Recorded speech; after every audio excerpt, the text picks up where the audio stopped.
Bonjour à tous, bienvenue sur ma chaîne. Aujourd'hui, nous allons commencer le cours de probabilité. Alors, dans cette vidéo, je vais vous montrer juste quelques notions principales qui nous aideront bien sûr lors de la résolution des exercices. Alors, nous allons donc donner juste quelques définitions importantes qui pèseront lourd lors de la résolution des exercices qui seront dans la deuxième vidéo. Alors, sans plus tarder, c'est parti.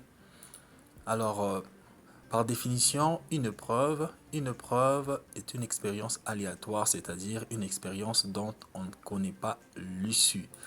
Alors, un exemple d'une preuve, lancer un dé, lancer une pièce de monnaie ou bien tirer une bille d'une urne. Alors, tout ceci, ce sont des épreuves. Alors, deuxièmement, un événement, qu'est-ce? Alors, un événement, c'est le résultat d'une preuve. On le note soit par la lettre majuscule, ça peut être A, B ou C, ou d'autres lettres en majuscule. Alors, l'exemple d'un événement, nous avons tiré une bille rouge d'une urne, par exemple, obtenir la face 5 après le jet d'un dé, etc. Tout ceci sont des événements. Alors donc les événements donc nous ramènent donc à des résultats. C'est pourquoi on dit un événement et les résultats de l'épreuve. Alors l'épreuve en elle-même c'est lancer les dés par exemple. Maintenant l'événement c'est d'avoir par exemple la phase 5 ou la phase 3. Là c'est un événement donc c'est les résultats d'une épreuve. Alors les cas favorables. Alors, le nombre des cas favorables d'un événement et le nombre de fois de sa réalisation. Alors, je vais répéter la définition. Le nombre des cas favorables d'un événement et le nombre de fois de sa réalisation. Et puis, on les note par la lettre N minuscule. Alors, lorsque vous comptez les nombres de fois qu'un événement peut se réaliser, j'explique. Par exemple, lorsqu'on dit obtenir la phase 5 après le jet d'un dé, alors le nombre de fois que cela peut se réaliser, c'est les cas favorables. Et voici, on les représente par la lettre N minuscule. Alors, l'exemple des cas favorables d'un événement, nous avons par exemple la possibilité d'obtenir 5 en jetant un dé. Alors, les cas favorables pour ces cas, il n'y en a qu'un seul. Donc, il n'y a qu'une possibilité pour que cela se réalise. Parce que sur un dé, il n'y a qu'une seule face qui a le chiffre 5. Alors, deuxième exemple, la possibilité d'obtenir pile lorsque on jette une pièce de monnaie. Il n'y a aussi qu'une seule possibilité parce qu'il n'y a qu'une seule face qui représente pile et l'autre, c'est bien sûr le face. Alors, les cas possibles. Le nombre des cas possibles ou le nombre des cas probables d'une preuve et le nombre de ces événements possibles. On les note par la lettre N majuscule.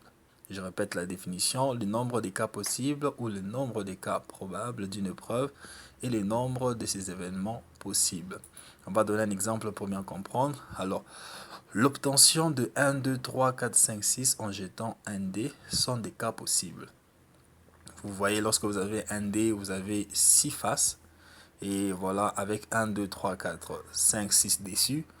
Et alors, lorsque vous lancez un dé, vous pouvez donc obtenir soit 1, soit 2, soit 3, soit 4, soit 5, soit 6. Alors, dans ces cas, l'obtention de ces nombres ici sont les cas possibles pour cet événement lorsqu'on lance un dé. Voilà, pour cette épreuve lorsqu'on lance un dé. Alors, deuxième exemple, l'apparition de piles ou de faces lors du jet d'une pièce de monnaie sont des cas possibles. Alors, pour ces cas, concrètement, on peut dire il n'y a que deux cas possibles lorsque vous lancez une pièce de monnaie.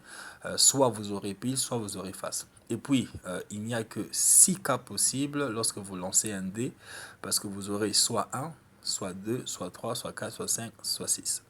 Donc, c'est un peu ça. J'espère que ces définitions sont assez faciles à comprendre.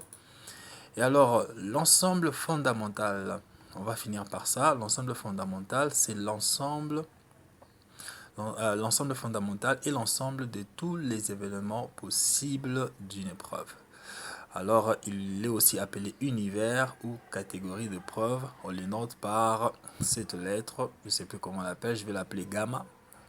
est représenté par cette lettre gamma. Donc cet ensemble fondamental contient tous les événements possibles d'une preuve quelconque.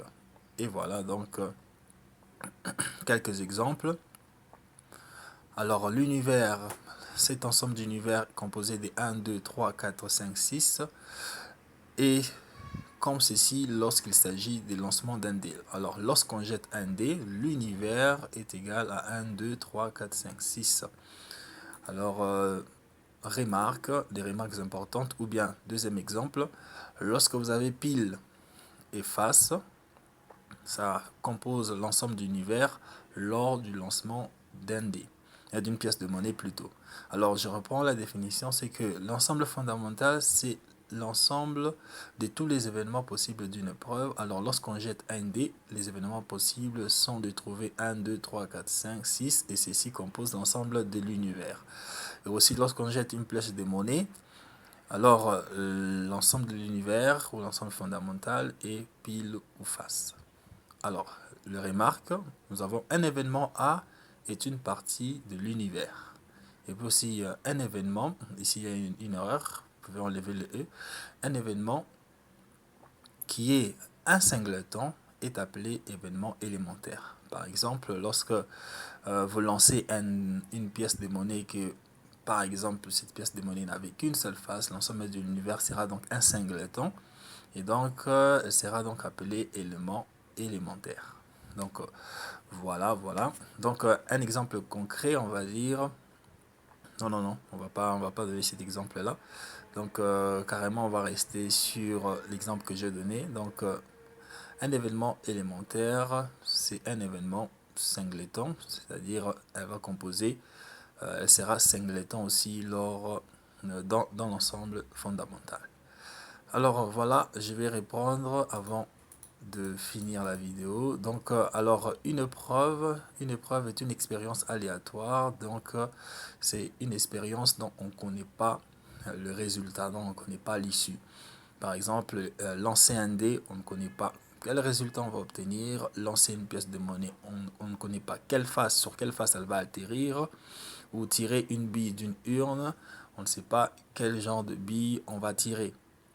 Alors, deuxièmement, un événement est le résultat d'une preuve. On le note par la lettre majuscule.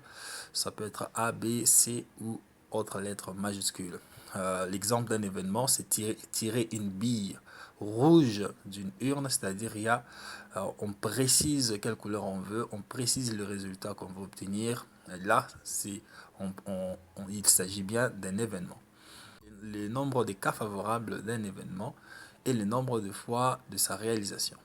Le nombre de cas favorables d'un événement et le nombre de fois que cet événement peut se réaliser et on le note par la lettre minuscule N. Par exemple, la possibilité d'obtenir 5 lorsqu'on jette un dé a une possibilité de réalisation. Donc, le cas favorable est égal à 1.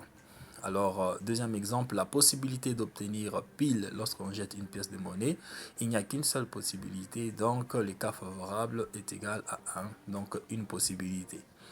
Alors, le cas possible, le nombre de cas possibles ou le nombre de cas probables d'une preuve et le nombre de ces événements possibles, on les note par la lettre N majuscule. Par exemple, l'obtention des 1, 2, 3, 4, 5, 6 lorsque vous jetez un dé sont des cas possibles parce que lorsque vous jetez un dé, soit elle tombera sur 1, sur 2, sur 3, sur 4, sur 5 ou sur 6.